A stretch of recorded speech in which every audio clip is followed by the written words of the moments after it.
toi, Seigneur. Tu es notre délivrance, Seigneur. Nous voulons te voir au milieu de nous, Seigneur. Tu es la lumière éternelle, tu es la puissance de la résurrection, tu es le grand médecin, tu es la parole parlée au temps de la fin, Seigneur. Et tu as parlé et les fils sont manifestés, Seigneur.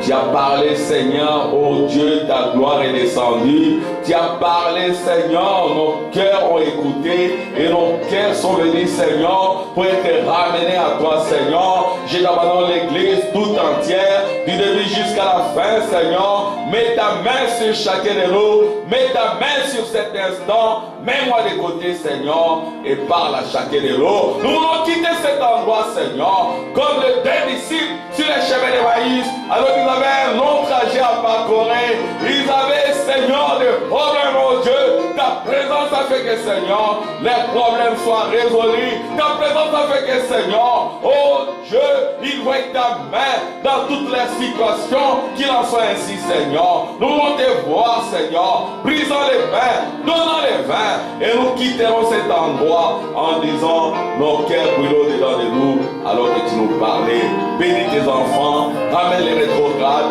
bénis ceux qui sont en cours de route, ramène les, Seigneur, bénis cet instant, au nom de Jésus. Amen.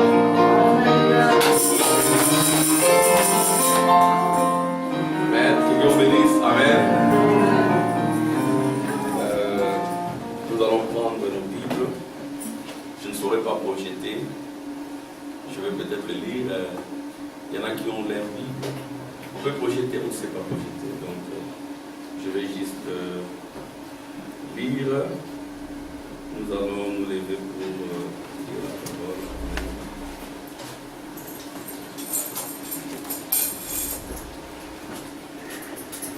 Nous allons, je vais lire. Après cela, je regardais et voici une porte était ouverte. Donc je suis dans Apocalypse chapitre 4. C'est l'écriture que nous lisons aujourd'hui, Apocalypse chapitre 4. Et ceux qui ont leur Bible l'apprennent. Nous allons fonctionner comme à l'ancien temps. Amen. Comme à l'ancienne époque. Je ne sais pas ce qui se passe avec l'électricité. Nous verrons ça après. Et Dieu est notre électricité. Amen. Amen. Dieu est notre lumière. Il y a 2000 ans, il n'y avait pas d'électricité. Mais les gens écoutaient la parole. Amen. Gloire à Dieu. Après cela, j'ai regardé et voici une porte était ouverte dans le ciel. La première fois que j'avais entendu comme le son d'une trompette et qui me parlait, dit, monte ici, je te ferai voir ce qui doit arriver dans la vie. Aussitôt je fus ravi en esprit, et voici il y avait un trône dans le ciel, et sur ce trône quelqu'un était assis. Celui qui était assis avait l'aspect d'une pierre de jaspe et de sardoine, et le trône était environné d'un arc-en-ciel semblable à de l'émeraude. Autour du trône, je vis 24 trônes, et sur ce trône 24 vieillards assis, revêtus de vêtements blancs, et sur leurs têtes des couronnes d'or. Du trône sortent des éclairs, des voix et des tonnerres. Devant le trône brûlent 7 lampes ardentes, qui sont les 7 esprits de Dieu. Il y a encore devant le trône comme une mer de verre semblable à du cristal. Au milieu du trône et autour du trône, il y a 4 êtres vivants remplis Dieu devant et derrière. Le premier être vivant est semblable à un lion, le second être vivant est semblable à un veau, le troisième être vivant a la face d'un homme, et le quatrième être vivant est semblable à un aigle qui vole. Les 4 êtres vivants ont chacun 6 ailes, et ils sont remplis Dieu tout autour et au-dedans. Ils ne cessent de dire jour et nuit, Saint, Saint, Saint est le Seigneur Dieu, le Tout-Puissant qui était, qui est et qui vient.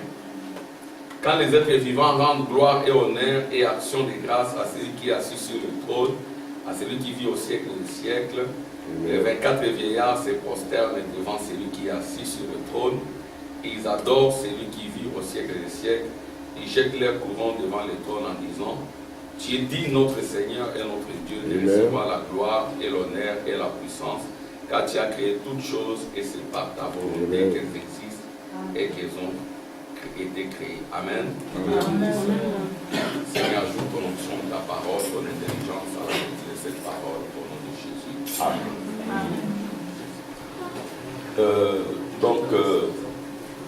Nous sommes toujours dans notre sujet sur la révélation, le livre d'Apocalypse. Et comme nous le disions, Apocalypse signifie révélation. Et qu'est-ce que c'est que la révélation? Nous reviendrons constamment là-dessus. La révélation, ce sont les pensées de Dieu. Et la révélation, c'est la première pierre de l'Église. C'est-à-dire l'Église est bâtie sur la révélation. Donc la construction de l'Église doit être sur la révélation. Et quand nous disons Église, nous sommes toujours dans les symboles. Et puis nous devons savoir que l'Église c'est un homme. Voyez-vous, l'Église c'est un homme et cet homme-là doit être bâti sur la révélation. Et sans la révélation, il n'y a point d'église. Si vous n'avez pas de révélation, vous n'avez pas une église, vous êtes juste une dénomination. Ou si vous n'avez pas de révélation, vous n'êtes pas une église parce que l'église est un individu. Alors la révélation, ça paraît un peu compliqué. La révélation, ce sont les pensées de Dieu. Voyez-vous? Et les pensées de Dieu donnent la foi. Donc quand nous disons foi, c'est le synonyme de la révélation. La révélation, c'est le synonyme de pensée de Dieu. Pensée de Dieu, révélation, foi, c'est la même chose, c'est identique. Vous voyez, donc quand Jésus avait dit à Pierre, tu es Pierre, sur cette pierre, j'ai bâtirai mon église, il était question de la révélation. Alors nous devons savoir que la révélation est venue après. Voyez-vous, avant, il n'y avait pas de révélation. Il n'y a que Jésus qui avait la révélation. Parce que Jésus, nous croyons que c'est l'unique Fils de Dieu.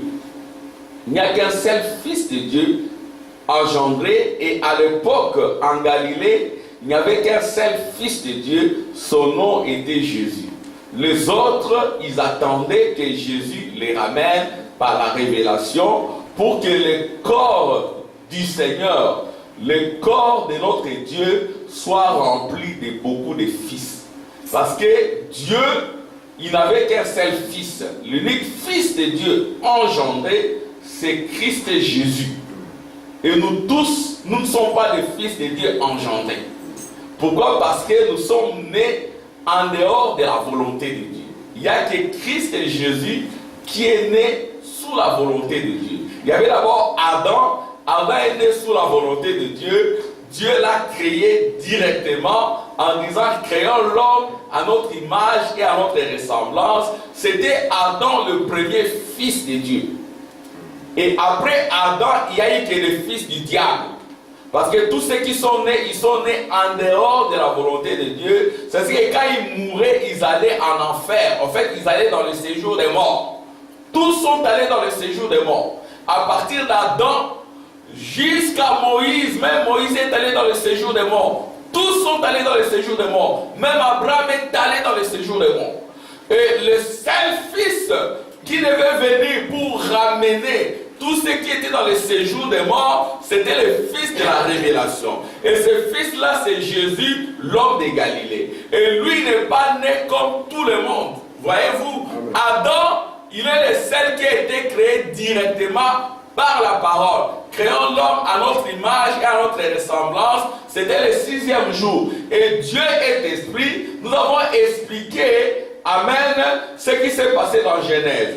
Et frère Branham, qui est notre ancien, notre messager, qui n'est pas notre Dieu, amen. Frère Branham aussi, il est né comme toi et moi. Voyez-vous, il n'est pas né de la parole. C'est ainsi que selon la chair, il dit je suis fils d'Ela Branham et de Charles Branham. Voyez-vous, il est né aussi selon le sexe. Excusez-moi de parler comme cela. Amen. Nous sommes dans un auditoire mixte. Je dirais que Adam n'est pas né par le sexe. Adam a été créé par la parole. Adam a été créé par le pensée de Dieu. Et nous avons expliqué ce qui s'est passé dans Genèse. Avant Genèse, il n'y avait pas Dieu, il y avait Elohim. Amen. Elohim, c'est celui qui existe par lui-même. Et en Elohim, il y avait des attributs, il y avait des pensées. Toi aussi, tu étais là. Mais maintenant, Elohim, il a voulu devenir Dieu. Et il est devenu Dieu après qu'il ait créé les anges. Pourquoi? Parce que Dieu signifie objet d'adoration. Alors maintenant, à partir de là, Dieu a voulu un fils qui va aussi l'adorer. Parce que l'adoration d'un fils, ce n'est pas comme l'adoration des anges. Dieu préfère ton adoration à celle des anges. Oui, les anges l'adorent, mais ton adoration elle est différente parce que tu as été créé à l'image de Dieu. Voyez-vous? Et le premier fils créé à l'image de Dieu, c'est Adam. Il fut créé mâle et femelle. Il était unique, créé mâle et femelle à l'image de Dieu. Et l'image de Dieu, nous avions dit que c'est la colonne de feu. L'image de Dieu, c'est la nuée de gloire. Et Adam était la nuée de gloire. Adam était la colonne de feu. C'était ça la première création. Maintenant, quand Dieu a créé, et après il a formé. Et la formation, c'est dans Genèse 2. Dans Genèse 2, c'est l'homme de la chair. Voyez-vous, alors l'homme de la chair n'est pas l'image de Dieu. Non, monsieur. Amen. L'homme de la chair n'est pas l'image de Dieu. L'image de Dieu, c'est ton intérieur, c'est ton âme. Encore faut-il savoir qu'il y a des âmes qui ne sont pas les images de Dieu. Il y a des âmes qui sont des fils du diable, qui ne seront jamais sauvés. C'est ainsi que nous avions dit que Rebecca avait 2 enfants dans son sein. Il y avait Jacob et il y avait Ésaü. Mais quand Dieu les regardait, il aimait Jacob, il haïssait Ésaü. C'est-à-dire qu'il y a des enfants du diable sur lesquels il y a la haine de Dieu. Caïn était un enfant du diable. C'est-à-dire que quand vous allez dans Genèse 2, on sépare la postérité d'Adam et la postérité de Caïn. Caïn n'est pas dans la postérité d'Adam. Mais seulement tous ceux qui sont issus d'Adam, après Adam, à cause du péché, ils allaient tous dans le séjour des morts. Alors le séjour des morts était divisé en 2. Il y avait une partie qu'on appelait paradis et une autre partie qu'on appelait enfer. Tous ceux qui sont de Dieu, ils allaient dans le paradis. Mais ceux qui n'étaient pas de Dieu, ils allaient en enfer. Mais et ceux qui étaient dans le paradis et ceux qui étaient en enfer, ils étaient sous la main du diable. Voyez-vous? Alors nous avions besoin de quelqu'un qui devait venir pour racheter, pour ramener. C'est ainsi que Dieu a encore envoyé son propre fils, son fils unique. Dieu n'a qu'un seul fils unique. Quand nous disons fils unique, c'est fils engendré. C'est-à-dire qu'il est venu directement de Dieu. C'est ainsi que Jésus, il savait qui il était. Amen. Il pouvait dire au Seigneur, donne-moi la gloire que j'avais avec toi avant le commencement.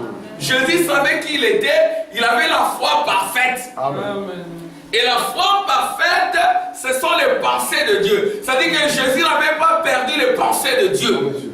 C'est ainsi qu'il était lui-même Dieu. Il était le Messie au moins. Il était le Christ, le Fils de Dieu. Il avait les pensées en lui. Et avoir les pensées en soi, c'est ça la révélation. C'est-à-dire quand vous avez la révélation, vous savez tout ce qui s'était passé. Vous savez ce qui se passe.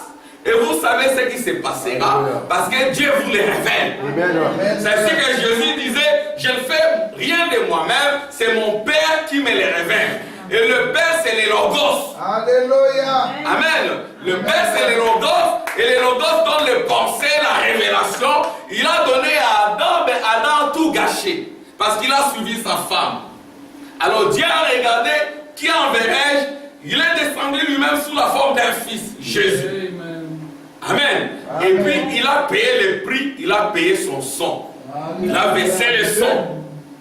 Amen. Alors le sang de Jésus, c'est ce qui nous rachète. Amen. Amen. Alors ce sang-là, ce n'est pas un sang chimique. C'est la parole. C'est la révélation. Amen. Ce sont les pensées. Amen. Alors maintenant, comme l'Église a perdu ses pensées, l'Église était devenue prisonnière du diable. Mais Dieu a promis de ramener l'Église à la stature de Jésus. Pour que l'Église soit exactement comme Jésus. Amen. C'est ainsi que, quand cela fut fait, quand Jésus est monté, amen, il a dit aux disciples, je serai avec vous et même en vous jusqu'à la consommation du temps. Alors maintenant, parmi ses disciples, il choisissait souvent 3. Il y avait Pierre, amen, il choisissait souvent. Je vais écrire ça, excusez-nous, frère Armel, que Dieu te bénisse, que Dieu vous bénisse tous. Et c'est le frère que j'ai rencontré à Mons, amen, revenant du travail, et nous avons passé des bons moments. Amen. Et nous, les enfants de Dieu, nous devons être dans les surnaturels. Les surnaturels, c'est Dieu qui les arrange. Amen. Je l'ai rencontré, je lui ai dit, on parlait de Dieu, et puis je lui ai dit, je vais acheter la Bible pour toi aujourd'hui. Et puis il allait au travail, c'était un infirmier, il travaille à Saint-Pierre. Il dit, il va au travail, je lui dis, non, moi, je vais aller acheter une Bible et je vais te l'amener aujourd'hui. J'ai dit, Seigneur, je ne veux pas rater cette occasion. Amen. Voyez-vous? Et là où j'achète la Bible, il n'y en avait pas. Je connais un magasin où on distribue la Bible, je suis allé là-bas. Et quand je suis allé là-bas, et on m'a donné une Bible, et je suis allé à Saint-Pierre, je lui ai donné la Bible. Amen. Et quand on s'est retrouvé un autre jour, il me dira, excusez-moi de le dire à Amen, c'est pour la gloire de Dieu. Ce n'est pas pour ta gloire ni ma gloire. Amen. Amen. Mais c'est le surnaturel. Dieu doit conduire nos pieds. Amen. Et nos pieds doivent avoir les ailes de l'évangile. Parler de Jésus. Amen.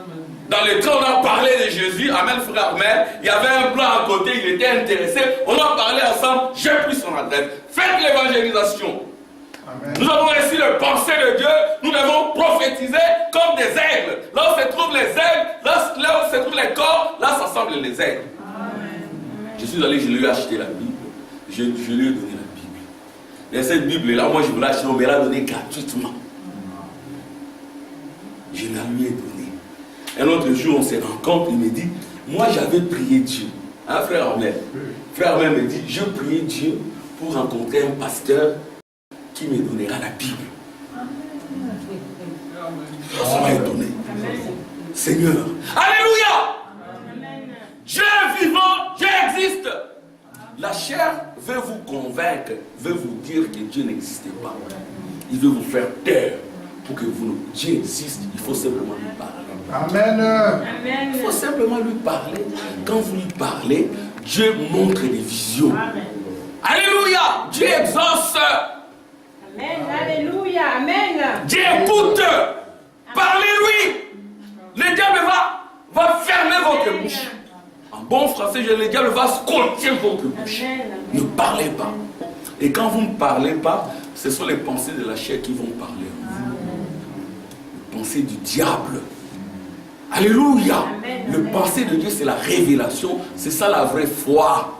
C'est ce que nous devons avoir. Et quand nous en avons, nous avons la foi parfaite. Amen. Amen. Et le même jour-là, Dieu me montre, je vois dans mes yeux, je vois mon fils a eu son CEP. Je vous l'ai dit au nom du Seigneur. J'ai vu ça dans mes yeux. Je dis, oh Seigneur, qu'est-ce que je suis en train de voir? J'ai vu ça. Et je rencontre, ils me disent, ouais, c'est comme cela que Dieu m'a conduit ce jour-là. Parce que Dieu était content. Amen. Amen. Donc là, c'est toujours la révélation. C'est-à-dire nous devons marcher par la révélation. Et la révélation, c'est Pierre. Il y avait 3 apôtres que Jésus aimait le plus. Il y avait Pierre, il y avait Jean et il y avait Jacques. Pierre a toujours représenté la foi. Amen. Et la foi, c'est la révélation. Quand on dit révélation, ce n'est pas encore précis. Amen. Amen. Quand on dit révélation, ce n'est pas très précis. Regardez, mais révélation, c'est quoi? Sœur Linda, révélation signifie penser. Mais quelles sont les pensées qui vous animent? Elles sont les pensées de la chair ou les pensées de Dieu? Et les pensées de Dieu viennent de la parole de Dieu. Amen. Le pensée de Dieu vient de la parole de Dieu et Dieu est surnaturel. Amen. Ce Dieu-là qui avait dit à Abraham, quitte le pays de ton père et de ta mère. Amen. Le pays de ton père et de ta mère, c'est la chair et le sang. Amen. Le pays des malédictions, quitte. C'était les pensées divine qui parlait à Abraham. Amen. C'était les pensées, et ces pensées-là sont infaillibles. Aucun démon de l'enfer, aucun magicien, aucun rosicrucien, aucun démon ne pourra prévaloir sur les pensées de Dieu. C'est nous devons voir les pensées de Dieu en nous. Et c'était ça Pierre. Ça c'est que Jésus a dit à Pierre, tu es Pierre, sur cette pierre, je bâtirai mon église. Ça signifie quoi? Il a bâti son église sur la révélation, sur les pensées. Quelles pensées? Pas les pensées charnelles. Les pensées d'Élohim. Amen. Et Jésus n'avait jamais perdu ses pensées. Alléluia. Il savait qui il était. Il savait d'où il venait. C'est ce que sa foi était parfaite. Il n'avait peur de personne. Il savait qu'il était le roi des rois, le seigneur des seigneurs. Il savait qu'il était le trône de Dieu et que toutes les prières que les gens offraient sur la terre devaient passer d'abord par lui. Parce qu'il était le trône. Il connaissait toutes choses. Le mouvement des poissons, des abeilles, de quoi que ce soit. C'est-à-dire qu'un jour il a dit même à Pierre, qui était dans le pensée charnel, il était triste parce que l'église n'avait pas réussi à payer une facture là d'impôt. Pierre était tourmenté. Jésus l'a regardé. Il a dit, va pêcher. Amen. Tu vas ramener un poisson. Faites simplement la chirurgie de ce poisson, vous trouverez de l'argent à l'intérieur. Vous allez payer l'impôt. Amen. Et puis le prophète de Dieu dit que cet argent-là, c'était les gens qui ne participent pas à l'œuvre de Dieu. Leurs poches sont trouées. Amen. Alors leurs poches sont trouées, c'est entré dans le poisson.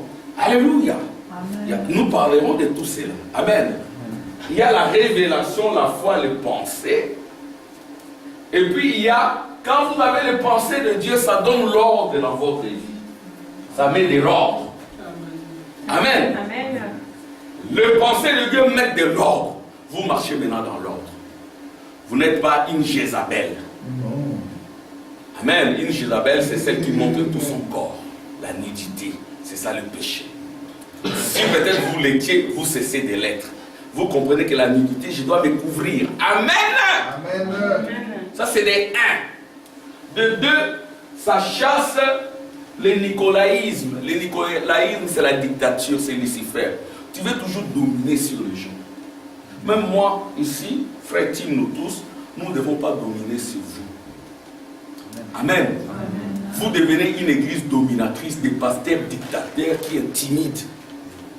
Ça n'existe pas, nous sommes des frères et sœurs. C'est vrai qu'il y a une hiérarchie, cette hiérarchie c'est juste l'ordre, mais nous sommes d'abord frères.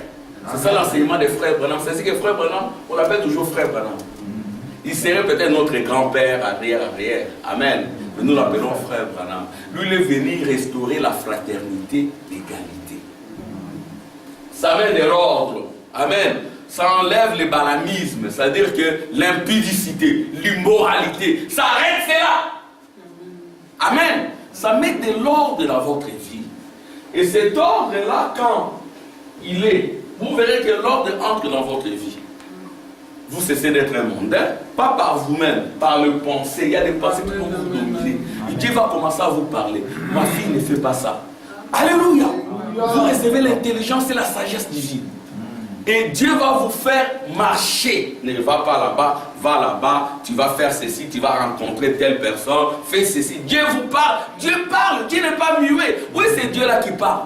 Amen. Dieu parle. Amen. Dieu parle. Mais Dieu doit vous parler. Amen. Dieu doit vous faire voir des choses. Amen. Dieu a dit que nous devons démontrer. Frère Branham dit, Dieu ne m'a pas envoyé pour enseigner. Il m'a envoyé pour prêcher, démontrer la puissance de la résurrection. C'est ce qui doit nous accompagner.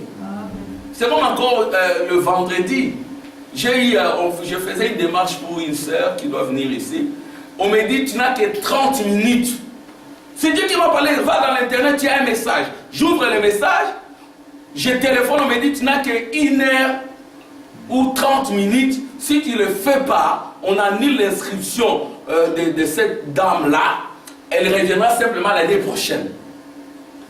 Je dis, Seigneur, Moi, j'avais déjà témoigné. Il faut témoigner, il ne faut pas avoir honte. Je dis, Seigneur, moi, j'avais déjà témoigné que tu as donné l'inscription ici, en Europe, à cette serre-là. Mais qu'est-ce qu'il y a encore, Seigneur? Je dis, c'est pas. J'ai appelé là-bas au Congo. La fille dit, mais comment je peux avoir ça? Je dis, va simplement. Il restait 20 minutes. J'ai supplié cette fille-là qui traite les dossiers. On fait en sorte que pour éviter les injustices, hein, le blanc, ils sont quand même assez civilisés. Ils disent, bon, pour que le noir ne nous taxe pas des racistes, hein, les dossiers des noirs seront traités par le noir. Mais ils surveillent aussi le noir. Ils surveillent le noir. Et le noir sait que moindre erreur, on le coupe. Alors dans les documents, il y avait une erreur, au lieu de marquer 2017, on n'avait pas marqué 2017. Et le noir, la noire aussi, la pauvre, elle pouvait... Je l'ai ciblé, mais ma soeur, hein, c'est une Congolaise, mais elle est une fille qui a grandi ici. Elle a un peu les mentalités ici. Elle dit, écoutez, moi je peux passer un faux document. Je te donne jusqu'à 16 heures. Si tu ne me donnes pas ces documents, moi je n'ai rien à faire, monsieur. Il restait maintenant 15 minutes. J'ai appelé, j'ai dit, Seigneur, fais que... J'ai appelé heureusement, le grand frère de cette sœur-là était dans le bureau. On a fait rapidement, on a envoyé 16 heures juste, le document était déjà là. J'ai même dit à cette fille, ouf. Elle aussi, elle a dit ouf parce qu'on la surveille aussi, elle ne peut pas tricher. Notre Dieu est vivant, peu importe votre situation, peu importe votre problème. Amen. Et les pensées de Dieu. Le pensée de Dieu, c'est la foi. Et la foi possède toutes les portes de vos ennemis. Peu importe la situation. Après, vous direz gloire à Dieu. Il y aura un autre problème, vous allez appliquer les pensées de Dieu. Mais comment viennent les pensées de Dieu? C'est en écoutant la parole. En venant à l'église. En lisant la Bible. En fuyant les mauvais milieux. Dis-moi les gens que tu fréquentes, je te dirai l'esprit qui est en toi. Les gens, vous comprenez? Si vous fréquentez des démons, oui, il y a des démons dans la chair. Le fils de Caïn.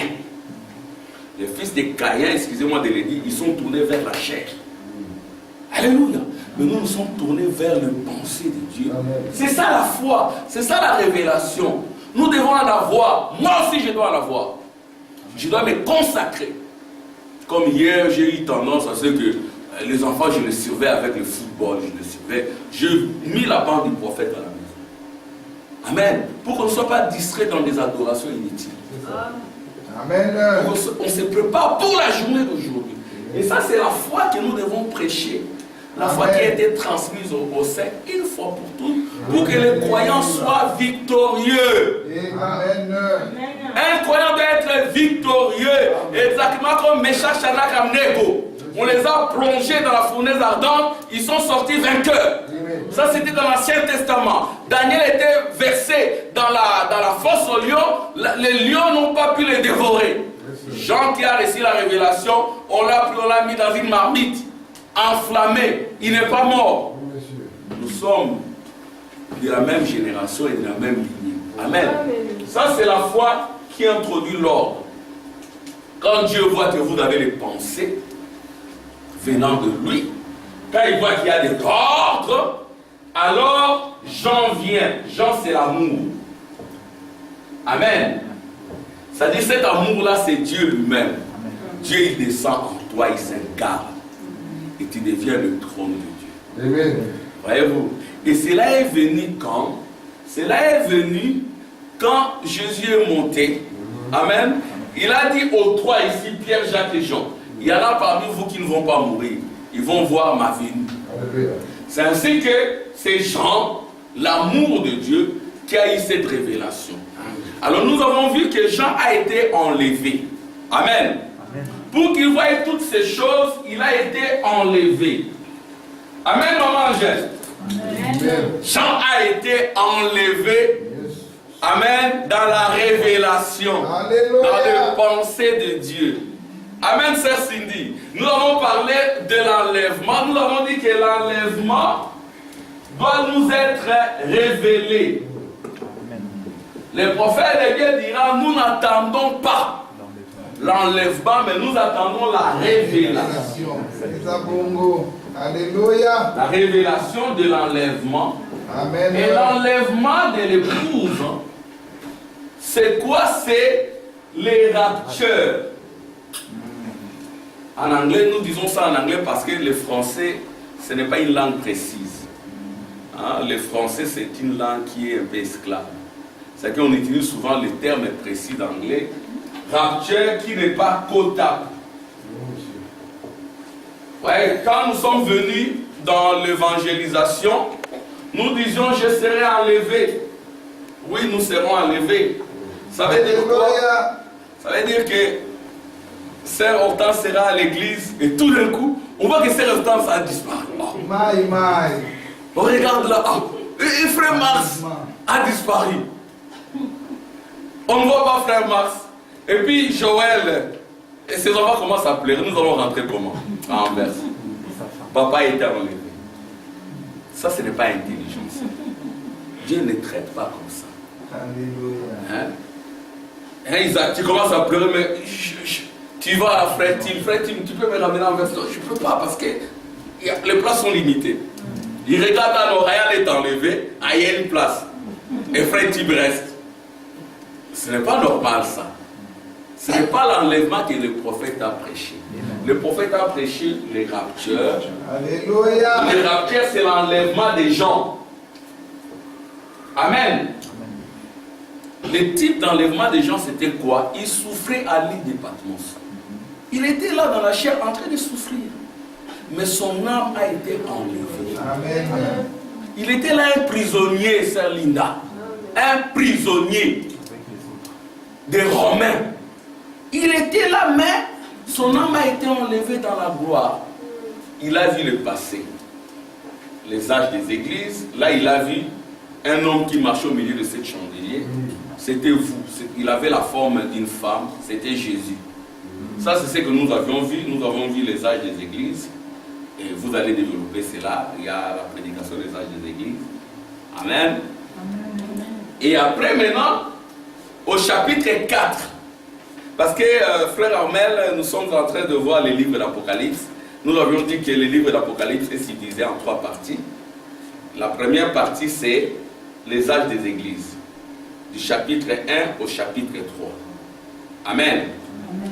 Et puis, après, du chapitre 4 au chapitre 19, on a dit que l'église est enlevée. Il n'y a qu'Israël et les vierges folles. Ça, c'est la deuxième partie. Et la dernière partie, c'est du chapitre 19 au chapitre 22. Les deux sont là. C'est-à-dire Israël et l'Église. Alors, j'aimerais écrire ça. J'aimerais que tout le monde reçoive sa part. Amen. Mon frère Armel qui vient d'arriver, tu reçois ta part et puis tu vas poser des questions. Amen. J'essaie de faire des petits récapitulatifs. Donc, le livre d'Apocalypse, c'est un livre très compliqué. Même les théologiens ont du mal à interpréter cela. Mais le prophète qui n'a fait que l'école primaire, par la révélation, les pensées de Dieu, Dieu lui a dit que non, le livre d'Apocalypse, c'est 3 parties. Première partie, c'est du chapitre 1, chapitre 3. Et le chapitre 1, chapitre 3, nous avons dit que c'est le chandelier. Jean a vu le chandelier. Le chandelier, c'est comme ça. Il y a 7 branches. Voilà ce que Jean a vu. Il a vu un chandelier. Et ça, c'est le symbole du tabernacle de Salomon. C'est le symbole des Juifs. Et nous aussi, nous sommes des Juifs. Nous sommes des Juifs par la foi, par l'adoption. En tant que chrétiens de la tribu de Juda. Et c'est ce que Jean a vu. Et nous avons dit que les chandeliers, ce sont des lumières. Et les chrétiens doivent être des lumières. Amen. Amen. Amen. Et nous avons vu comment à l'époque le mondain avait combattu Israël. Ils ont tout profané, même le temple. Ils ont voulu que les Juifs n'adorent pas le Dieu d'Israël. Ils les ont corrompus en leur accordant la nationalité grecque. Mais il y a une minorité qui a résisté et qui s'est battue. Mais comme cette minorité-là n'avait pas eu peur de la multitude, de la force des Grecs, Dieu est descendu pour l'accompagner. Et Dieu a accompagné cette minorité-là de Juda. Et cette minorité-là a vaincu les Grecs. ils ont restauré le chandelier. Et il y avait une petite huile, mais il y a eu un miracle de la petite huile, ça allumait toutes les autres chandelles pendant les autres jours. Et même aujourd'hui, vous verrez que les Juifs, dans leur fête d'Hanouka, ils fêtent la lumière. Ils allument leur lumière partout. Mais vous qui avez la vraie lumière, vous devez l'allumer partout. Amen. Même si vous avez peur, essayez de l'allumer, Dieu va vous accompagner. Amen.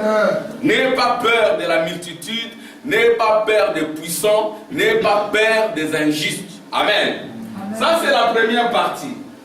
Alors maintenant, la deuxième partie, c'est quoi? Donc j'écris, ça c'est la première partie, j'efface. Donc c'est ce que nous avons vu jusque-là, nous ne savons pas épuiser cela. Amen. Nous ne pourrons jamais épuiser ça, c'est difficile. Donc, alors maintenant, nous vous demandons d'être des lecteurs et des chercheurs qui en sont dignes. Vous comprendrez que le premier chandelier, c'est l'âge d'Éphèse. La deuxième branche, c'est l'âge de Smyrne. La troisième branche, c'est l'âge de Pergame. Quatrième branche, c'est l'âge de Thyatire. Cinquième branche, c'est l'âge de Sardes. Sixième branche, c'est l'âge de Philadelphie. Septième branche, c'est l'âge de Laodicée. Ça se trouve dans le livre d'Apocalypse. Vous voyez que le livre d'Apocalypse est simplifié. Vous verrez qu'on parle des âges des églises. Bon, maintenant, la deuxième partie, Sœur Linda, on t'avait donné un livre des âges. Hein? Tu as ça? N'oubliez pas de lire. Hein? Même 5 pages par jour. Hein? Le diable n'aimera pas que vous lisiez. Il n'aimera pas que vous écoutiez. Donc, nous sommes là pour lire, écouter. C'est comme cela que nous pouvons. Amen. Alléluia. Deuxième partie maintenant, c'est du chapitre 4.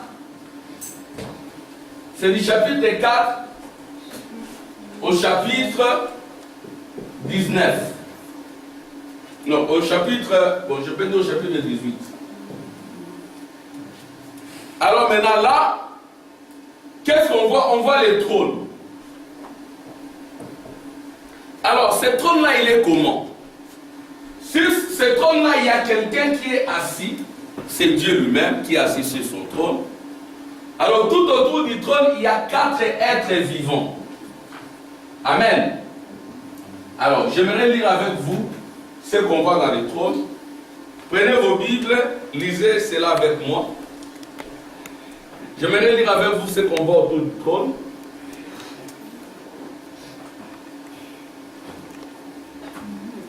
Alors, je suis au verset 8. Apocalypse chapitre 4, verset 8. Que ceux qui ont leur Bible regardent. On dit ceci. Les 4 êtres vivants ont chacun 6 ailes. Non, je monte un peu. On dit ceci. Le premier être vivant est semblable à un lion. Amen. Alors, autour du trône, il y a les lions. Alors, n'oubliez pas que quand on parle du trône, il est question d'un homme. Amen. Il ne faut pas imaginer le trône, c'est un homme. Le royaume, c'est un homme. Jésus est entré dans une synagogue, il a dit le royaume de Dieu est parmi vous. Ceci revient à dire que quand Jésus marchait, devant lui, à l'est, il y avait un lion. Parce qu'il était le trône de Dieu. Il y avait les lions. Parce que les lions représentent la puissance. Alléluia. Amen. Ceci revient à dire quoi? Un chrétien doit avoir la puissance. Vous ne pouvez pas dire que vous êtes chrétien, mais vous n'êtes pas puissant. Il est question de quelle puissance? Il est question de la puissance d'en haut. C'est ce que Jésus avait dit aux disciples, ne sortez pas de la ville jusqu'à ce que vous serez revêtus de la puissance d'en haut. Alléluia. Et c'est ça les lions. Si on avait les images, on l'aurait projeté. C'est ça la puissance. Quand vous n'avez pas la puissance, cette puissance c'est la Pentecôte, c'est le Saint-Esprit. C'est ça les lions. Alors, le deuxième animal, c'est qui? Le second être vivant est semblable à un veau. Le veau, c'est le sacrifice. Amen. Donc, un chrétien qui devient le trône, sœur Urbain, si tu deviens le trône, quand tu marches, quelqu'un, un démon, ou si Dieu donne la révélation à quelqu'un, il peut voir un veau tout autour. Donc, ça dit les sacrifices. Un chrétien se manifeste par les sacrifices. Quand vous venez à l'église, ce sont vos sacrifices. C'est l'esprit de vous. Amen. Amen. Quand vous donnez ce que vous aimez le plus au Seigneur, c'est un sacrifice. À Lingala, on le dit bien comme Mipe Sambeka. Donc ça dit c'est donner en sacrifice. Je me souviens, mon fils William avait un petit souci. Alors j'ai pris un montant, je lui ai donné. Lui-même il ne comprenait pas. Je lui ai donné et puis je lui ai dit tu vas mettre ça dans l'offrande. Il a mis dans l'offrande. Même si c'est 1 euro. Amen. Amen. Ici nous ne demandons pas l'argent, mais ça fait partie des sacrifices chrétiens. Souvenez-vous de la veuve, elle s'est sacrifiée. Amen. Donc la vie chrétienne, c'est une vie de sacrifice. Jésus lui-même s'est sacrifié. Amen. Il s'est donné en sacrifice. Il n'y a pas de vie chrétienne sans sacrifice.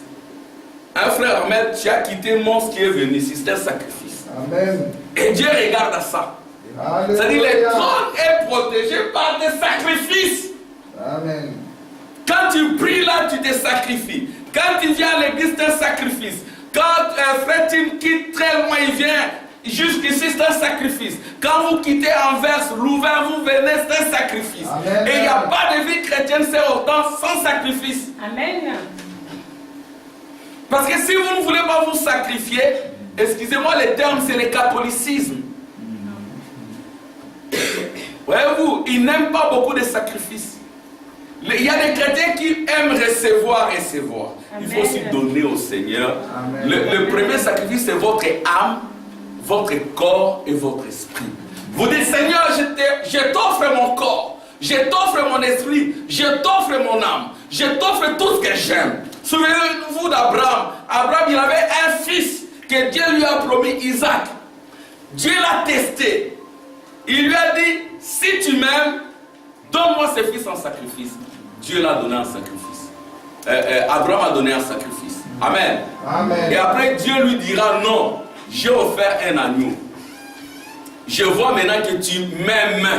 Alléluia. Amen. Donc les sacrifices indiquent votre amour envers Dieu. Quand vous avez la puissance des sacrifices, alors cela vous donne la sagesse. Le troisième être vivant qui a sa Bible épelée, qui est là-bas, j'aimerais que quelqu'un, pour qu'il y ait interaction, que quelqu'un lise là-bas. C'est Hortense. Le troisième être vivant à la face d'un homme. Voilà. Ça dit que si vous devenez un trône, vous serez entouré par un homme. Cet homme-là, c'est l'indication de la sagesse. Ça, c'est l'homme. C'est le troisième être vivant. Vous serez un homme qui a la puissance de Dieu. Un homme qui est dans le sacrifice, Dieu lui donnera la sagesse qui a de l'intelligence. C'est ainsi que les chrétiens doivent être des hommes sages. Pas des fous. Pas des insensés. Un chrétien ne se comporte pas comme un insensé, comme un fou. Il est sage et prudent. Amen. Et on voit son intelligence. Amen. Amen. Un chrétien, il doit être sage. Pourquoi? Parce que Dieu est sage. Dieu a la sagesse. Si tu es communié avec Dieu, il va te communiquer la sagesse. Amen. C'est ainsi que, comme je disais à mon épouse un jour, au moment où nous devons dire, Seigneur, pardonne mon idiotie. Je ne suis pas intelligent, Seigneur. Donne-moi de l'intelligence. Oh Seigneur, je manque l'intelligence. Donne-moi la sagesse. Selon Salomon, pour diriger, Amen. Il a demandé quoi? Des millions? Des maisons? Il a dit, Seigneur, donne-moi la sagesse. Il faut la sagesse. Vous ne pouvez pas dire que vous êtes chrétien. On ne voit pas la sagesse en vous. Vous êtes chaotique. Vous êtes un homme ou une femme de paix d'intelligence. C'est ce que Jésus avait dit aux disciples. Homme de paix d'intelligence. Vous qui tardez à comprendre ce qu'ont dit les prophètes. En bon français, un débile. Hein? Un chrétien n'est pas un débile. Un chrétien, il a de l'intelligence. C'est que si réellement tu es chrétien, tu ne peux pas te faire avoir dans des pièges. Amen. Amen. On t'a un piège sur toi, on veut te faire du mal, et tu vas là dedans, tu entres dedans. Mais où est-ce que Dieu qui parle? Dieu ne fait rien, il doit révéler. Nous disons stop, ne va pas là-bas. Il y a des gens qui ont voulu piéger Frère Branham, Dieu le lui a montré. Il dit regardez, les gens ils vont louer un hôtel quelque part, ils vont t'inviter et tout, mais cette chambre-là et cet hôtel-là, ils ne l'auront pas. Et ça sera déplacé dans un autre hôtel. Ils vont s'habiller comme ceci, comme cela, comme cela. Ce n'est pas de la magie. Notre Dieu est au-dessus de tout cela. Amen. Alléluia. Amen. Dieu révèle. Quand on cherchait à tuer l'enfant Jésus, Dieu a parlé à Joseph. Il lui a dit, Joseph, prends l'enfant, fuis en Égypte. Où est ce Dieu-là? Où est ce Dieu-là? Est-ce que c'est Dieu avec le Dieu de Joseph, le Dieu d'Abraham? Il doit être aussi ton Dieu. Il doit te parler. Et c'est ça la vraie foi. Amen. Et vous cesserez d'être bêtes. Vous cesserez d'être indécis. Amen. Je n'aimerais pas dire, excusez-moi vraiment, je n'aimerais pas dire un imbécile. Ah, excusez-moi. Hein? Je dis, Seigneur, donne-moi de l'intelligence. Je le dis souvent à mon épouse. Surtout les femmes. Le prophète dit, la femme, elle a été faite pour tromper. Amen. Et être trompée. La femme, elle a une nature telle qu'elle peut être trompée ou elle peut tromper. Et la Bible dit dans sa sagesse, un enfant de Dieu, ou la Bible dit, un indécis, ou quelqu'un qui n'est pas très consacré, qui n'est pas très plongé dans la parole, il peut se faire avoir par une femme trompeuse. Si j'avais le temps, j'aurais lu. Mais s'il est réellement rempli de Dieu, j'en parle pour ceux qui veulent se marier. Celles qui veulent se marier ou ceux qui veulent se marier. Il n'est pas donné à qui que ce soit de s'y engager imprudent. Vous n'allez pas vous faire avoir par une mauvaise femme. Vous n'allez pas vous faire avoir par un mauvais garçon. Alléluia! Donc Dieu parle. Dieu va vous dire non, arrêtez. Arrêtez. Elle paraît jolie. Elle est jolie. Oh, il est joli. Dieu va vous dire non, c'est un piège. Après, tu vas les découvrir. Amen. Amen. Oh, il est beau. Il a tout. Oh, oh, je l'aime. Non, arrêtez. C'est un aventurier. Et puis, tu vas les regretter. Tu vas gâcher ta vie. C'est ainsi que quand vous priez, Dieu va donner la sagesse, l'intelligence. Dieu va vous parler. Dieu va vous faire arrêter. Hein? C'est ainsi que nous chantons. Où sera la main puissante qui arrêtera ma chute? Là où je vois déjà la mort. Et la main puissante de Dieu, c'est la révélation. Et il viendra vous arrêter. Et le prophète, il a dit à ces gens-là, vous avez loué un bureau pour me piéger. Mais vous n'aurez pas ce bureau. Il y aura un changement. Les gens vont dire non, nous avons déjà payé tout. Il n'y aura pas de changement. Le moment venu quand ils sont allés, les réceptionnistes leur dira non, c'est nous qui avons commis une erreur. Ce bureau avait été réservé à un autre groupe. Il y a eu changement. Mais où est ce Dieu-là? Après ce Dieu-là te parler, mais parler. Il est vivant, qui devient ton Dieu, qui devient ton ami. Mais pour ce faire, il y a des étapes. Dieu parle. Amen. Dieu donne. Amen. Dieu révèle. Amen. Amen. Dieu est surnaturel. Amen. Dieu accompagne. Amen. Il ne l'a pas fait que dans l'ancien temps. Il le fait aujourd'hui à Bruxelles. Il peut le faire dans votre vie. C'est le Dieu dont nous avons besoin. Amen. Si mes paroles demeurent en vous, demandez ce qu'il veut. Il faut d'abord que ces paroles demeurent en vous. Alléluia. Les paroles de Dieu, les pensées de Dieu, la foi de Dieu. La foi vient de ce qu'on entend de la parole de Dieu, reflété du lieu très saint. Le lieu très saint, c'est le trône. Et le trône est environné par les 4 êtres vivants. Vous serez en communication avec le trône et vous deviendrez le trône. Les prières des gens passeront aussi par vous. Amen. Amen. Les prières des gens passeront. Vous deviendrez l'adresse de Dieu. Même un animal, s'il a un besoin, il vient chez toi. Nous avons vu ça avec les opossums. Il y a un méchant qui a tué un animal dans la forêt. L'animal saignait. L'animal avait aussi besoin de la vie. Il a cherché l'adresse, il a cherché l'adresse, il a trouvé l'adresse du prophète.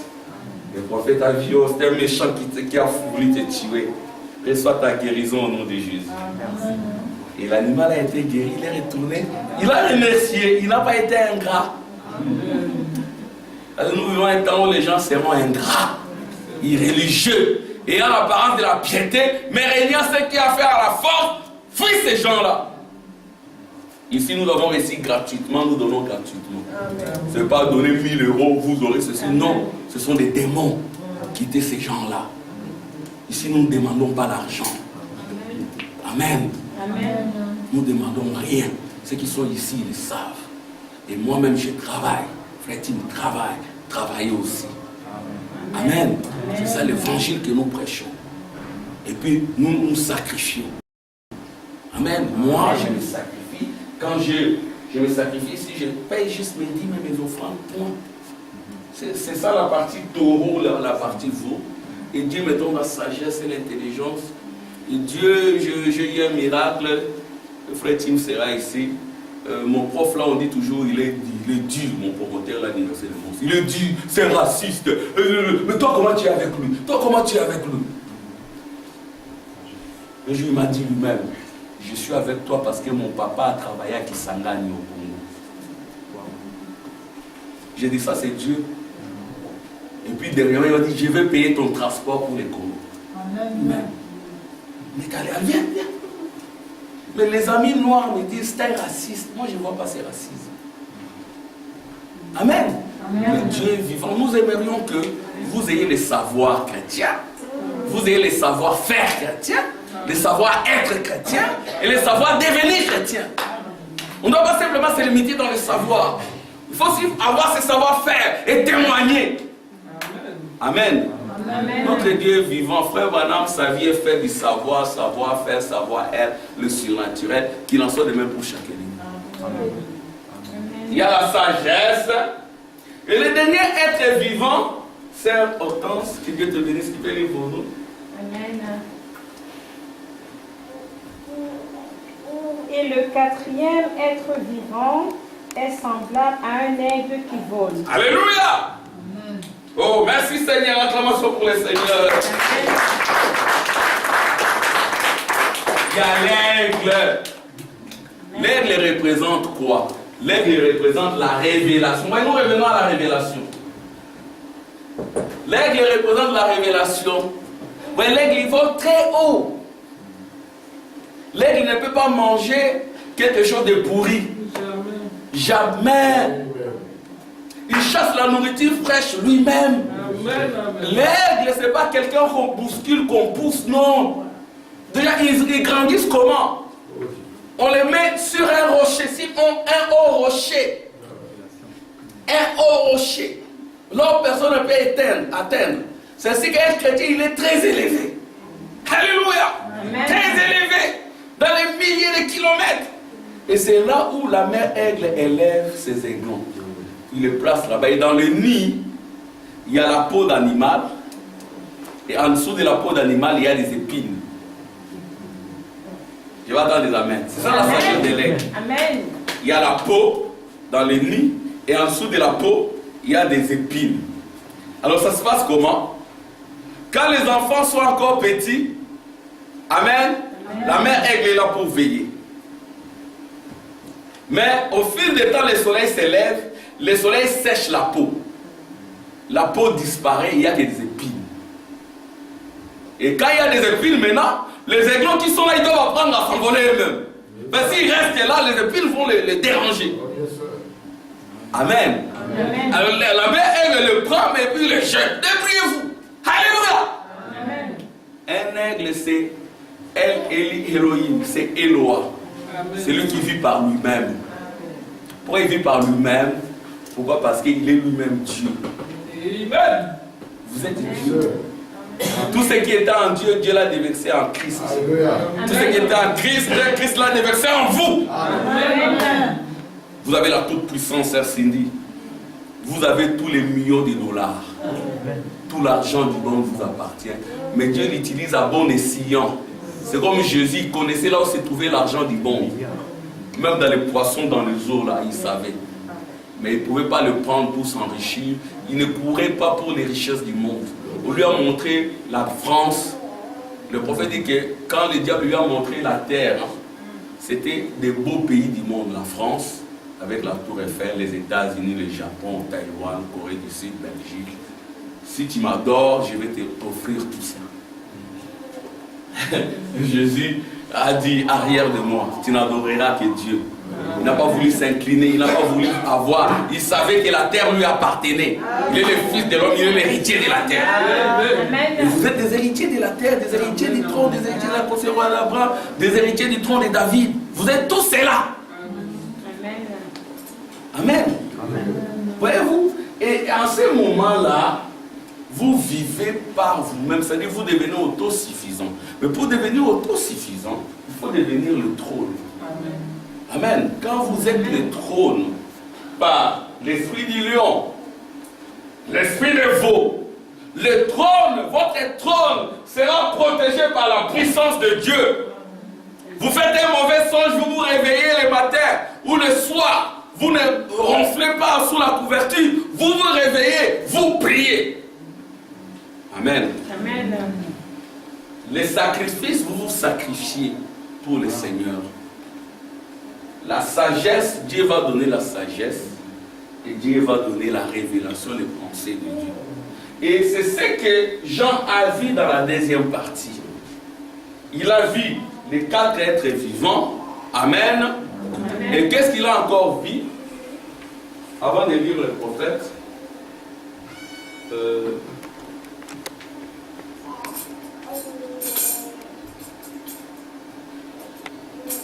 oui, sœur Hortense, que Dieu te bénisse aujourd'hui, toi notre porte-voix. Tu peux lire encore Apocalypse 4, oui. Au verset 4. Apocalypse 4, verset 4. Autour du trône, je vis 24 trônes, et sur ces trônes, 24 vieillards assis, revêtus de vêtements blancs, et sur leur tête des couronnes d'or. Oui. Oui, ça va, merci. Oui, continue. Du trône sortent des éclairs, des voix et des coups de tonnerre. Devant le trône brûlent 7 lampes ardentes, qui sont les 7 esprits de Dieu. Amen. Que Dieu nous bénisse. Merci beaucoup. Amen. Oh, la parole de Dieu est merveilleuse. Et vous remarquerez que autour du trône, il y a 4 êtres vivants. Le trône là, c'est vous. Votre place est sur le trône parce que Jésus a dit, celui qui vaincra, je le ferai asseoir sur mon propre trône. Amen. Amen. C'est-à-dire vous devenez un avec Jésus. Quand on vous voit, on voit Jésus. C'est ce que Paul avait dit. Et Paul, la lumière que Paul avait rencontrée, lui avait dit, Paul, pourquoi tu me persécutes? Paul persécutait les chrétiens. Quand vous persécutez les chrétiens, vous persécutez Jésus. Parce que les chrétiens, c'est la chair de Jésus, c'est le corps de Jésus. Vous êtes le corps de Jésus. Vous êtes les yeux de Jésus. Alléluia. Votre âme, c'est l'âme de Jésus. Alléluia. Vos pieds, ce sont les pieds de Jésus. Votre bouche, c'est la bouche de Jésus. Vos oreilles, ce sont les oreilles de Jésus. C'est que vous devez vous consacrer, vous sanctifier. Parce que vous êtes le trône. Mais tout autour du trône, il y a 24 vieillards. Les 24 vieillards là, ce sont les 24 anciens. Et selon l'histoire de la Bible, les anciens, ce sont les 12 fils de Jacob ou d'Israël. Ruben, Dan, Zabilon, Juda, Lévi, Joseph. Tous ceux-là, ce sont les gardiens du trône. Il y a les 12 fils de Jacob et les 12 apôtres de Jésus. Leur place, ce n'est pas là où vous êtes. Vous êtes plus privilégiés qu'eux parce que vous êtes l'épouse. Vous, votre place est au milieu. Mais tout autour de vous, il y a les 24 anciens. Les 24 anciens, ce sont des rachetés. Vous voyez, votre place est là au milieu. C'est ainsi qu'au temps de la fin, on a vu aussi les prophètes être entourés de ces 4 êtres vivants. Ça ne doit pas se limiter là, ça doit être aussi avec vous. C'est ainsi que toutes les puissances négatives vont vous craindre. Amen. Amen. Votre place est au milieu. Donc, vous êtes au milieu, il y a 4 êtres vivants. J'aurais dû projeter cela. Et puis il y a 24 anciens. Et puis il y a les 7 chandeliers, les 7 esprits de Dieu qui sont devant. Et puis il y a une mer de verre.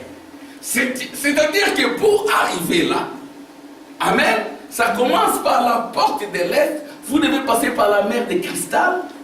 Vous devez aller au-delà de 24 anciens. Vous devez aller au-delà des 4 êtres vivants et s'asseoir là sur le trône. Donc ce n'est pas donné à tout le monde. Amen.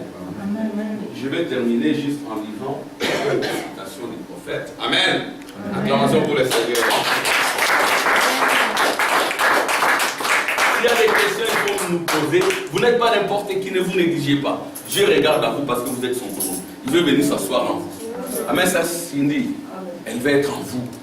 Et quand vous allez marcher tout autour de vous, il y a les 4 êtres vivants. Parce que vous êtes le trône. Et ce trône-là avait des roues, ça marchait. Mais au temps de la fin, il n'y a plus de roues. C'est la fin du voyage. Amen. Amen. Je vais lire juste quelques citations et puis on va arrêter.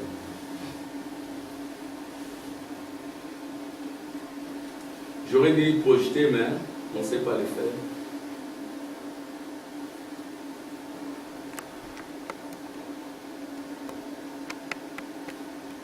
Vous savez que dans le Nouveau Testament, c'est le trône paragraphe 93. Lui aussi, c'est dans les sanctuaires que le juge a son trône. Or, les sanctuaires où se trouvait le trône du jugement fut rempli de fumée. Qu'est-ce que c'était? C'était comme le jugement sur le mont Sinaï. La grâce a quitté le trône de Dieu. Dieu jugera le monde sans miséricorde. Combien savent cela? Dieu va juger le monde sans miséricorde.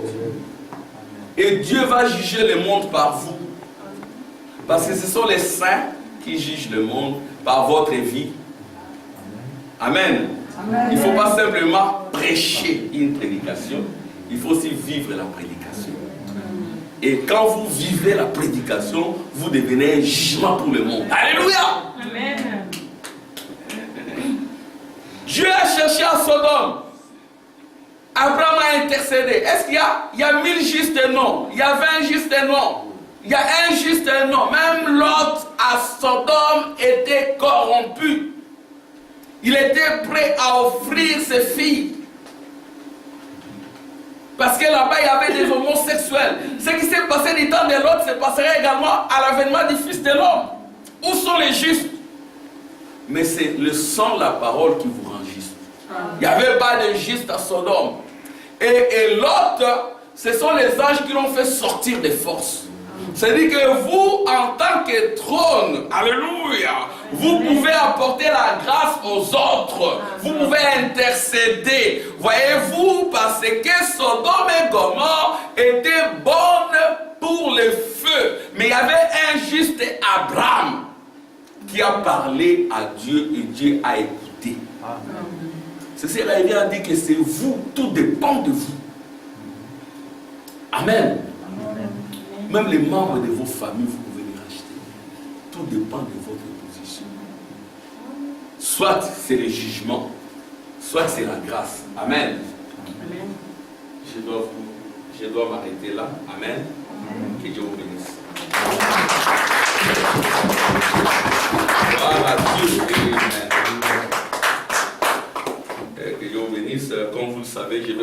Amen.